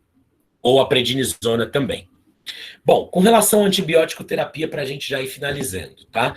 A duração da antibiótico terapia, ela deve ser baseada na remissão clínica dos sintomas, então ela pode durar 3, 5 ou até mesmo 7 dias. Em média, de acordo com a literatura, a maioria das infecções odontogênicas parece se resolver em 5 dias, tá? Então existem protocolos aí de prescrição por 5 dias de antibiótico, por 7 dias, não está errado, tá? Isso vai muito de acordo com o processo infeccioso apresentado pelo paciente. Quando não utilizar antibióticos e quando utilizar? Gente, fístula. Já vi muita gente prescrever antibiótico para casos de fístula. Fístula é necrose. Necrose o que resolve é tratar, tá? Então, olha, não utilizar nos casos de fístulas, abscessos localizados sem sinais de disseminação. Então ali, é exodontia ou é uma endo, trata-se, não tem disseminação para linfonodos cervicais, linfonodos sublingual submandibular, não tem necessidade. Dor associada a pulpite, já vi muita gente fazer uso de antibiótico para os processos de pulpite, não tem indicação de antibiótico terapia. Pericoronarite não complicada e cirurgias convencionais, né, cirurgias mais simples. Agora, quando é que eu utilizo antibiótico? antibiótico. Para os abscessos periapicais agudos, onde você tem sinais locais de disseminação de processo infeccioso, sinais e sintomas de ordem sistêmica, profilaticamente para pacientes com risco de desenvolver endocardite infecciosa, HIV com imunodeficiência e traumatismo com grande possibilidade de contaminação infecciosa. Bom, os antimicrobianos, eles podem atuar tanto sobre a parede celular, como sobre a síntese proteica, ácidos nucleicos e membrana plasmática, tá? Então, nós classificamos os antimicrobianos de acordo com a sua ação sobre a estrutura celular. E eu começo falando da penicilina, que é um fármaco de eleição para nós na odontologia, primeiro por ser de um espectro muito bom de ação e por ser de fácil acesso aí para os nossos pacientes, né? Ele consegue pegar no serviço público e não é um fármaco tão oneroso. Ele é bactericida, ou seja, ele elimina o micro-organismo, inibe a síntese da parede celular e é muito utilizado para o tratamento de infecções agudas do trato respiratório superior e inferior, de leve a moderada. Quais são os protocolos hoje em dia? Nós temos a Moxi de 500, tanto em cápsula quanto em comprimido, deve ser prescrita a cada 8 horas por 5 a 7 dias. A Moxi BD, que é aquela que você prescreve, né? Esse BD é uma abreviação de uma palavrinha no latim, e aí ela é para você fazer uso 2 vezes por dia, então 875 miligramas, um comprimido a cada 12 horas por 5 a 7 dias, e temos a suspensão oral também, né? A Moxi 500 miligramas a cada 5 ml, né? Então o pessoal às vezes fica na dúvida, você tem que fazer conta para administrar a amoxicilina em suspensão para o paciente adulto. Não, gente, a cada 5 ml do copinho lá, você tem 500 miligramas do princípio ativo. Então é só prescrever 5 ml da amoxicilina em suspensão que o paciente já vai estar consumindo o mesmo que ele consumiria em cápsula ou em comprimido, tá? Já prescrever suspensão em dose pediátrica, a gente precisa fazer o cálculo com base no peso da criança. Peguei um exemplo aqui para vocês de um paciente que pesa 20 quilos. Se vocês olharem na bula da penicilina, nós temos lá que ela deve ser prescrita na dose de 17 miligramas por quilo a cada 8 horas, né, ou seja, aproximadamente ali 50 miligramas por dia. Faz uma regrinha de 3, 17 miligramas para 1 quilo, pacientezinho pesa 20 quilos, fiz a conta, ele precisa consumir 340 miligramas do antibiótico. Só que isso são 340 miligramas do princípio ativo, daquele pó que vai dissolver na água, né? E aí, como vai dar em suspensão, a gente geralmente preconiza na odontologia a amoxicilina de 250 miligramas por 5 ml. Então, a cada 5 ml eu tenho 250 miligramas, 340 miligramas, que é o que eu preciso prescrever, vai dar tantos ml. Quando você fez a conta, você encontra ali, então, que a cada 8 horas eu devo administrar 6,5 ml da suspensão para o nosso paciente infantil. Existe também as injetáveis, né, a penicilina G-benzatina, benzetacil, então alguns colegas que trabalham no serviço público costumam prescrever às vezes, né, então para crianças até 20 quilos, aí a dose preconizada de 300 mil unidades internacionais por dose intramuscular, e as crianças acima de 20 quilos e adultos, você já pode prescrever aí 1.200.000 por dose intramuscular, tá ok? Para as infecções odontogênicas. Aos pacientes alérgicos, os adultos, nós preconizamos aí a prescrição da Clinda, tem tanto em cápsula quanto em comprimido. Clinda, chamando a atenção, ela pode ser prescrita a cada 6 ou até mesmo a cada 8 horas, tá? Eu coloquei a cada 6 horas, mas ela também pode ser prescrita a cada 8 horas. Nós temos a opção da azitromicina, 500 miligramas, um comprimido por dia, por 3 dias. E a Claritro também, que já é um pouquinho mais cara, mas também é uma opção para os pacientes alérgicos às penicilinas. No caso dos pacientes pediátricos alérgicos às penicilinas, nós temos as opções da Claritro em suspensão oral, Azitro também em suspensão oral, e a Clinda, temos aí a prescrição intramuscular ou endovenosa. Tem também a suspensão oral, gente, mas é difícil encontrar a suspensão oral de clindamicina, tá? Por isso que eu coloquei mais aqui intramuscular ou endovenosa, tá ok? Profilaxia antibiótica, falar da endocardite infecciosa, um processo infeccioso ali sobre as válvulas cardíacas, sobre a musculatura cardíaca, não vou entrar em detalhes da patologia, mas falando apenas das prescrições farmacológicas, chamando a atenção que nós não falamos mais endocardite bacteriana, haja vista que a endocardite ela pode ser causada tanto por bactérias quanto por fungos, então hoje essa nomenclatura já está muito bem sedimentada na cardiologia e ela é chamada de endocardite infecciosa. tá? Então, sabe-se que existe uma predominância muito grande de Streptococcus viridans e Staphylococcus aureus em 90% dos casos relacionados à endocardite infecciosa, e no caso da odontologia, nós temos aí uma prevalência alta de Streptococcus viridans em cavidade bucal. Além disso, o Streptococcus viridans ele se encontra em grande quantidade na superfície da pele. É por isso que para pacientes que fazem hemodiálise, que tem aquele cateter lá o tempo inteiro dialisando, pacientes transplantados, nós geralmente preconizamos a prescrição da profilaxia antibiótica, porque aquilo é uma porta de contaminação para esses pacientes, tá? A literatura mostra que pacientes que são portadores de valvopatia reumática e faz uso contínuo de penicilina, é interessante você mudar o antibiótico que você vai prescrever, a fim de evitar que você tenha resistência do micro-organismo. Então você pode, se ele usa continuamente penicilina, você passa a prescrever ácido cláritro ou clinda, né, como uma opção de profilaxia antibiótica. Nós temos aí os protocolos da American Heart Association de 97, tem o de 2007, existem pequenas diferenças entre as indicações, mas nós geralmente preconizamos o guideline de 1997, ele é muito mais completo, aí, principalmente para quem trabalha com pacientes comprometidos sistemicamente. De acordo, então, com esses protocolos, nós temos condições cardíacas ali dos nossos pacientes. Pacientes de alto risco, moderado risco e baixo risco. Geralmente, para os pacientes de alto risco, geralmente não, né? Sempre para os pacientes de alto risco, nós vamos fazer a prescrição da profilaxia antibiótica, tá? Pacientes de baixo risco não tem necessidade de prescrever. Aí, se vocês baixarem o protocolo da American Heart Association, vocês vão encontrar todas essas indicações, tá? Aqui são indicações com relação às condições cardíacas, tá? Mas nós temos também alguns trabalhos que mostram as indicações de profilaxia antibiótica para pacientes que apresentam outros comprometimentos sistêmicos, tá ok? Nos procedimentos odontológicos, nós temos aí quais são os procedimentos que requerem profilaxia antibiótica e os que não requerem. Então, nós temos exodontias, procedimentos periodontais, implantes, anestesia intraligamentar, instrumentação endodôntica, reimplantes, colagem de bandas, dentre outros aí, que requerem profilaxia antibiótica para os pacientes de alto risco e pacientes de moderado risco. Tá ok? Qual é o protocolo, né? Então, o mais utilizado hoje em dia, amoxicilina de 500 miligramas, 4 cápsulas ou 4 comprimidos, que vai dar 2 gramas aí, 1 hora antes do procedimento. Aos pacientes alérgicos às penicilinas, nós temos a opção da cefalexina, clinda, claritro e ácitro.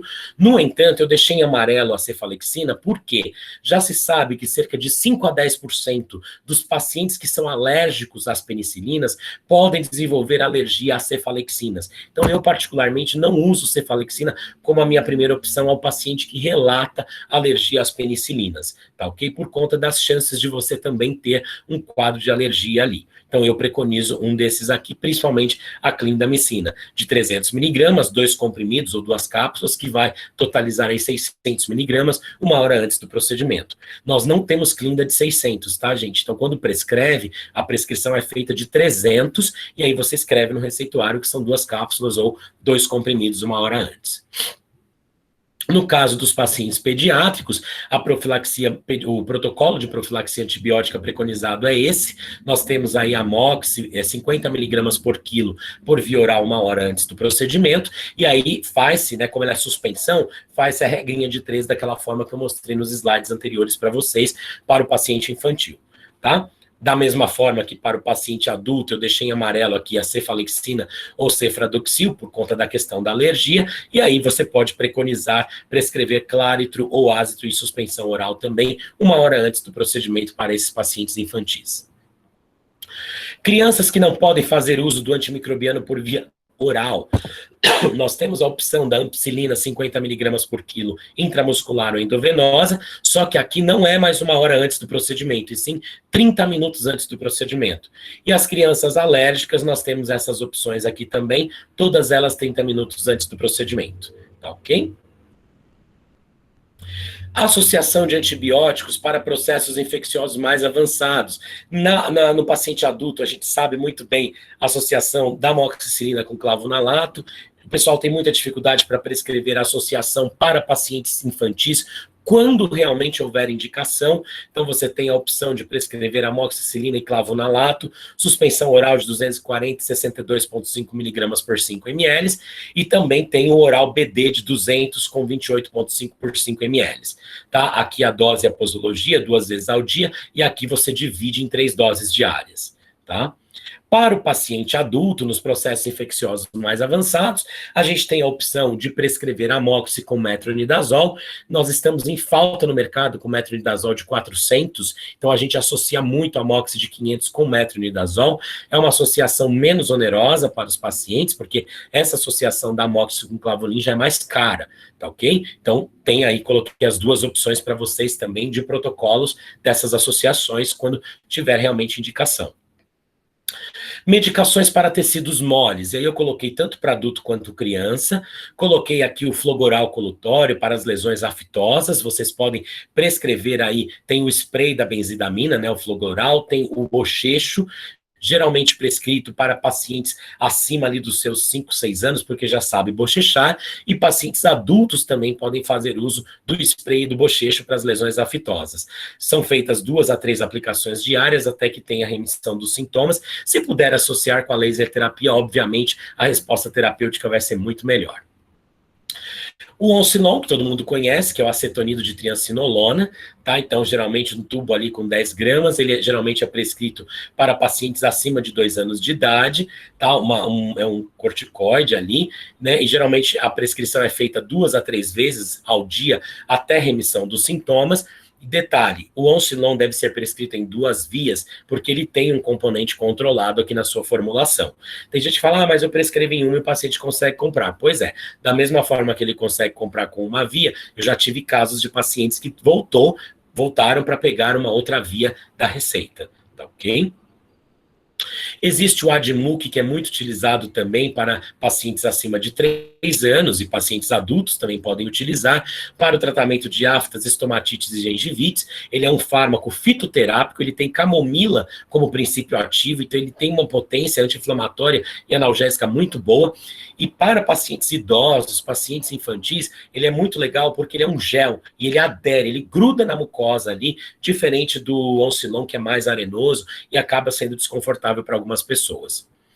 As medicações para cândida, então nós temos a nistatina para bochecho, solução oral, dependendo da extensão dessa cândida, ela se estende ali para a região cervical, você pode pedir para o paciente bochechar e até engolir. Pacientes infantis, principalmente primeira infância, pode pedir para a mãe passar na cavidade bucal da criança, só que geralmente a gente pede para intercalar com a limpeza da cavidade bucal. Então, pega uma gaze, né, estéril de preferência, mergulha numa solução bicarbonatada, limpa a cavidade bucal da criança, ou até mesmo o bico do peito, se a mãe desenvolver cândida no bico do peito durante a amamentação. Então, ela pode higienizar o bico do peito e a cavidade bucal e aplicar ali esse Dactarin gel, que é um antifúngico. Só lembrar a mãe que quando ela for amamentar, limpar, higienizar o bico do peito novamente, para que a criança não vá ali ser amamentada e ter ali resíduo do Dactarin gel também ali no bico do peito da mãe durante a amamentação. Estomatite herpética primária, né? Então, o tratamento é sintomático, geralmente paracetamol em gotas ou ibuprofeno, sempre orientar uma dieta líquida ou pastosa, hiperproteica, e evitar ingerir alimentos ácidos e alimentos com sal à superfície, sempre tentar fazer o repouso da criança. Se tiver laser terapia, também é interessante essa prescrição. Coloquei essa porque é uma recorrência grande em pediatria aí, quem atende pacientes infantis no consultório, tá ok? A úlcera de Rigafed, que é muito presente também nesses pacientes, que é essa lesão que aparece em função da presença de dentes natais ou neonatais. Então, você pode também orientar a higienização com clorexidina, aplicar laser terapia e pode mandar manipular a vasa, que é a violeta genciana, né? E aplica ali na região. Existe essa caneta também da violeta genciana, você pode comprar, né? Existem alguns fornecedores na internet, né, confiáveis, se não me engano, acho que a FGM tem essa caneta de vasa e orienta a aplicação ali, né, uma caneta que você aplica, né, essa medicação na lesão. E quem quiser manipular, tá aqui a receitinha para fazer a manipulação da violeta genciana e aplicar nessas lesões nesses pacientes. E finalizando com a sedação, vou falar principalmente da sedação por via oral, não vou entrar nos detalhes da sedação do óxido nitroso, que aí seria uma outra aula.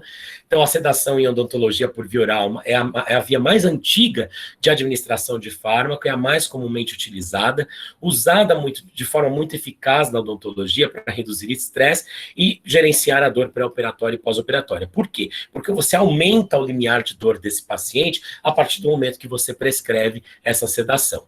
Nós temos os ansiolíticos, que são os fármacos de eleição, são fármacos controlados e, portanto, quando vocês vão prescrever esses medicamentos, vocês precisam ter aquele receituário tipo B, o azulzinho.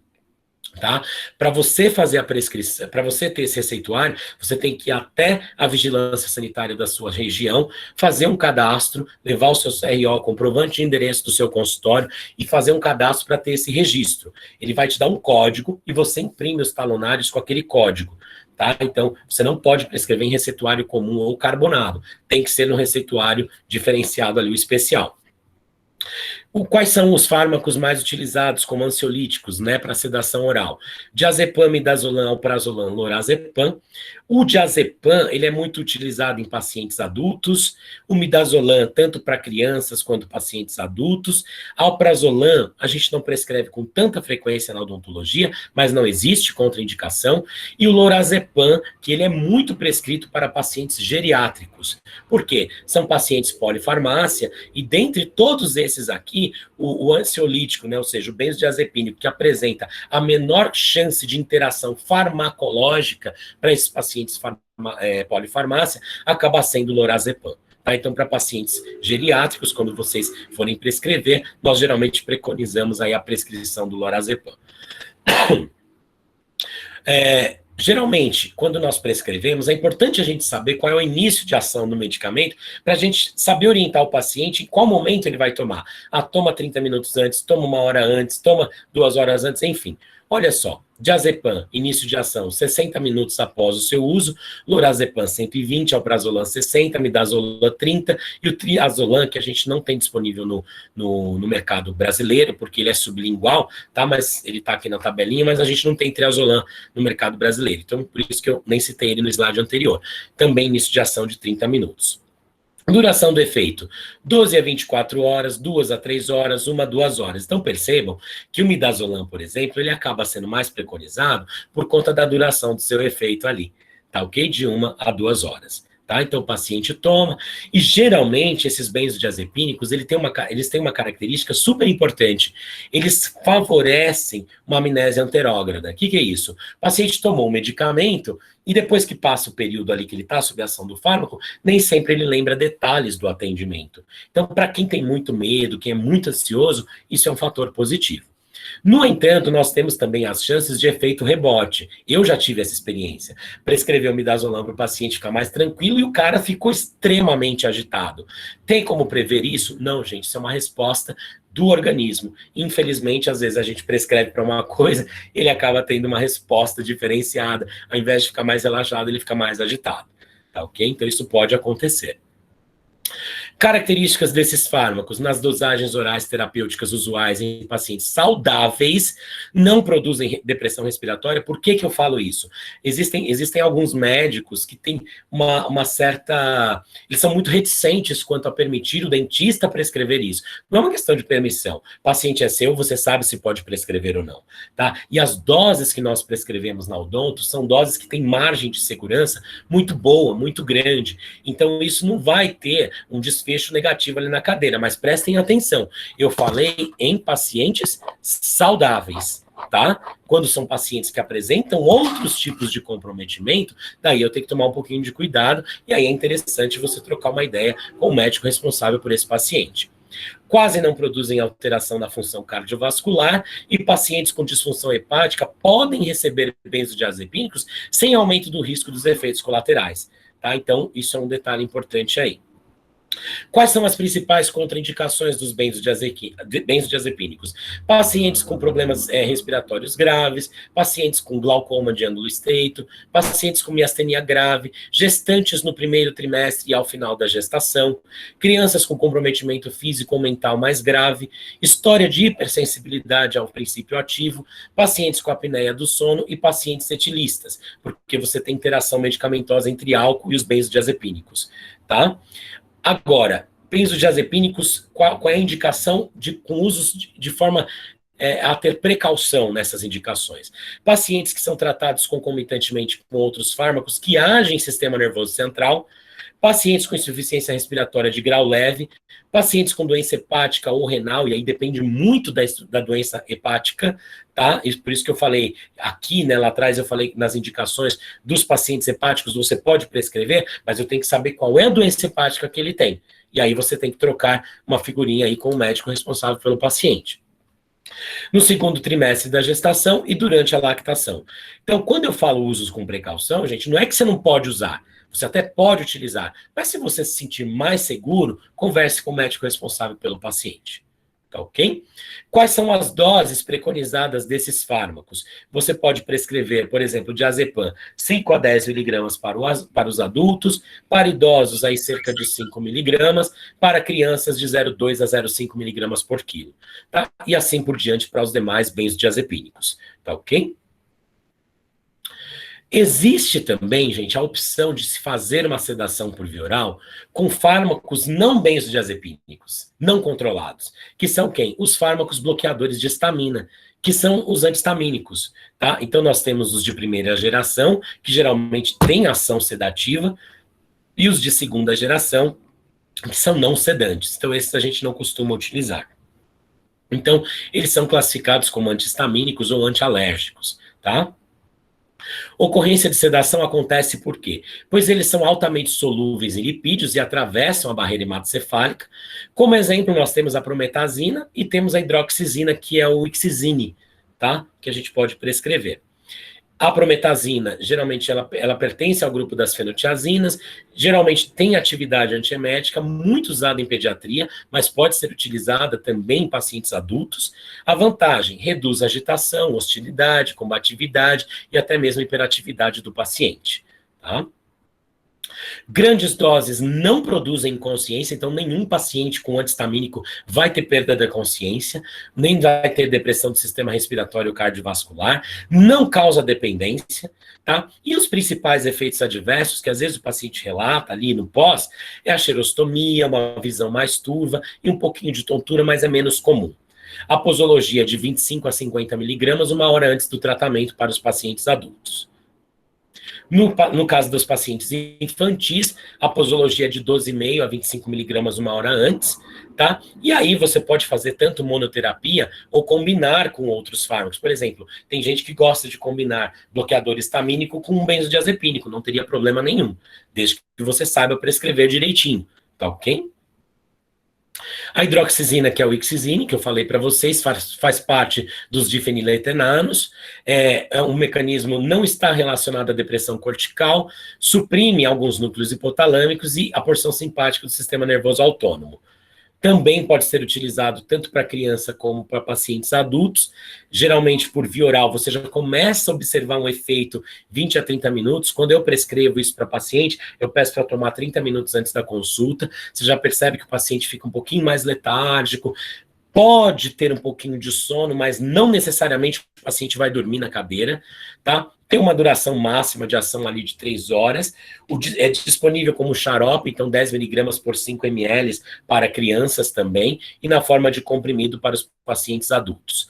Tem pouco efeito sedativo e ele é mais indicado para os pacientes que têm um grau leve de ansiedade. Pacientes que têm um grau exacerbado de ansiedade, esses fármacos aqui, bloqueadores histamínicos, não vão resolver. Aí seria mais interessante tentar utilizar os benzodiazepínicos ou até mesmo a sedação por via oral com óxido, a sedação por via inalatória com óxido nitroso. Em geral, o pessoal associa muito o hidroxizina com o midazolam, tem baixa incidência de efeitos adversos, e aí pode ser prescrito para o paciente adulto, também na dose de 50 a 100 miligramas uma hora antes do procedimento, e mantém-se a dose prescrita para o paciente infantil. O que eu quero finalizar? Como é que eu quero finalizar minha aula? Deixando uma mensagem para vocês. Para a maioria dos processos de dor odontogênica, os fármacos analgésicos prescritos são dipirona, paracetamol, ou no caso da pediatria, posso até lançar mão do ibuprofeno. Quando são dores mais exacerbadas, obviamente, eu posso lançar mão da prescrição dos analgésicos de ação central. Anti-inflamatório e antibiótico tem ação anti-exudativa, então sempre tomar muito cuidado com essas prescrições para o paciente não ficar fazendo uso crônico, porque isso pode levar a uma restrição do acesso de antibióticos ao local infectado. E fármacos para lesões de tecidos moles deve-se sempre levar em consideração a causa e a duração dessas lesões e, quando possível, associar com a laser terapia.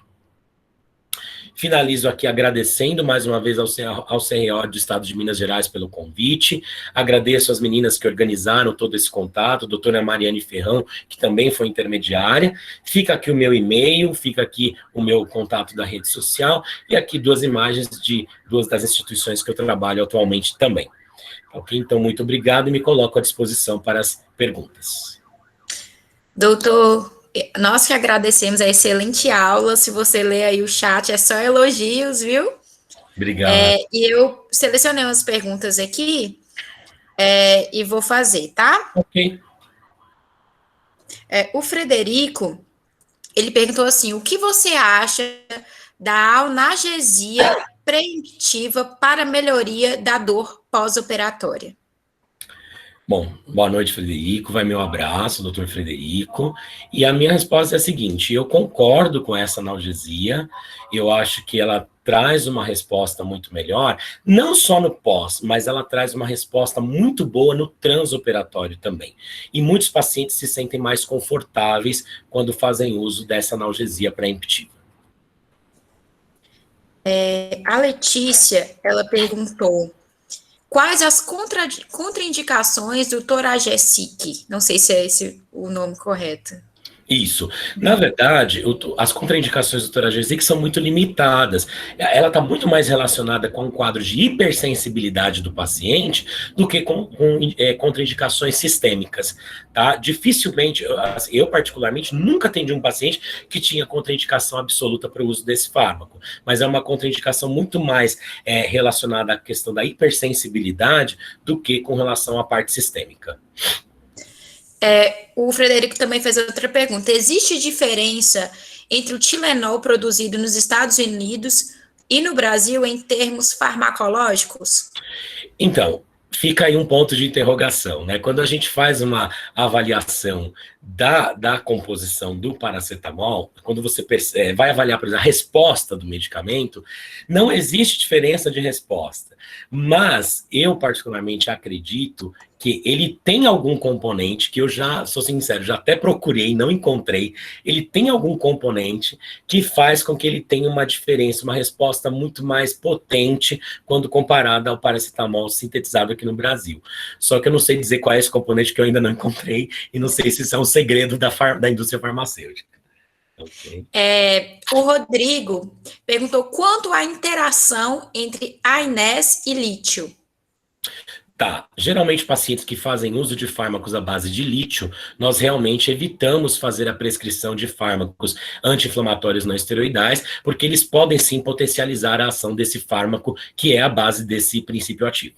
Então, geralmente, nós evitamos a prescrição dos não esteroidais e preconizamos a prescrição dos esteroidais, mesmo que em doses reduzidas. E o Dr. Thales perguntou não, ele perguntou aqui. Acho que não peguei a pergunta dele. Eu volto no Thales depois. A Carolina perguntou em grávidas, não podemos receitar ibuprofeno? Geralmente, para pacientes gestantes, o uso de anti-inflamatório não esteroidal é contraindicado. Então, o que eu geralmente recomendo se for uma paciente gestante saudável, daí sim, você pode até prescrever o anti-inflamatório, mas de caráter esteroidal. Se vocês olharem a literatura, fica muito claro que os esteroidais são fármacos que não atravessam a barreira placentária, mas por conta de se ter efeitos colaterais de outra ordem, nós prescrevemos para gestantes esse fármaco em dose única. Então, por exemplo, dexametasona, você pode prescrever 4 miligramas em dose única para a paciente gestante. Mas, geralmente, para as gestantes, a prescrição ela é muito controlada. A gente só vai entrar com medicação anti-inflamatória se realmente tiver indicação, e se tiver, e ela for uma gestante saudável, o preconizado é o anti-inflamatório esteroidal e nunca o anti-inflamatório não esteroidal. Por quê? Os não esteroidais, eles agem sobre as prostaglandinas uterinas e pode levar a complicações do trabalho de parto. Achei a pergunta do Dr. Tales. Ele queria uma indicação de um anti-inflamatório para o paciente pediátrico. O anti-inflamatório preconizado pela Associação Brasileira de Pediatria é o ibuprofeno. Agora, quando você tem indicação de se utilizar anti-inflamatório esteroidal, aí ele pode prescrever, como eu disse na aula, tanto a betametasona quanto a prednisona. E a última aqui para finalizar, da Soraya. O diprozepam IM pode ser utilizado em pacientes com hipertensão descompensada? Então, pacientes hipertensos descompensados têm contraindicação desses anti-inflamatórios. Geralmente, você conversa com o médico, ele vai compensar esse paciente primeiro, e daí sim, se for indicado, você pode fazer a prescrição do diprozepam ou até mesmo do Celestone e Soluspan. Mas o problema não é a questão da hipertensão, é a descompensação. Porque se o paciente for hipertenso e compensado, não tem problema nenhum fazer a prescrição. Então, vamos finalizar aqui, doutor. Muito obrigada. A aula foi muito produtiva. Pelos comentários aqui, nota 1000 para você. Você é sempre nota 1000. Só elogios aqui, tá? Espero ter outra oportunidade de você colaborar aqui com a gente também. Muito obrigada, viu? Tá ok, eu que agradeço mais uma vez ao CRO de Minas pelo convite, estou à disposição, tá ok? Fiquei surpreso com o tanto de gente que tinha na aula, né? Mais de 150 pessoas passaram por aqui. Puxa, que bacana, fico feliz, é um assunto difícil, é um assunto complicado na odontologia, mas a gente tenta sempre passar esses conhecimentos de forma objetiva, mais simplificada e mais clínica mesmo para quem prescreve, tá ok? Muito obrigado mais uma vez e sigo à disposição. Um abraço a todos vocês e uma excelente noite. Obrigada, boa noite. Pessoal, eu vi algumas perguntas aí sobre a gravação. Tá gravada a aula, vai ser disponibilizada no YouTube na semana que vem, tá? Então, vocês podem ficar despreocupados que vocês vão rever a aula do Dr. Levi. E os certificados vão ser liberados na segunda-feira, porque amanhã e sexta o CRO vai estar fechado por conta do feriado, tá bom? Então, muito obrigada a todos pela presença. Fiquem atentos às nossas redes sociais, que tem PEP toda semana. Tá? Boa noite.